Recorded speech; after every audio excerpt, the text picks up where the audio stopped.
బుమ్మింగ్ కొనసాగుతుంది. తెలంగాణ మహారాష్ట్ర సరిహద్దులో ఉన్న కర్రగుట్టలో మహారాష్ట్ర టాప్ సుప్రీం కమాండర్ హెడ్మాతో పాటు 1000 మందికి పైగా మావోయిస్టులు ఉన్నట్లు సమాచారం. కర్రగుట్ట చుట్టూ 10,000 మంది భద్రతా బలగాలు.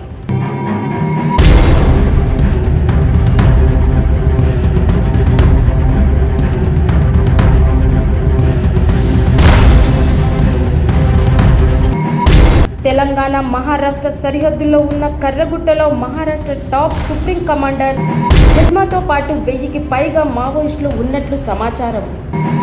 కర్రగుట్ట చుట్టూ 10,000 మంది భద్రతా బలగాలు మోహరించడం జరిగింది. కర్రగుట్ట ఆపరేషన్ వెంటనే నిలిపివేయాలని మావోయిస్టులు లేఖ రాశారు. శాంతి చర్చలకు ముందుగా రావాలని కేంద్ర రాష్ట్ర ప్రభుత్వాన్ని విజ్ఞప్తి చేస్తున్నట్లు తెలుస్తుంది.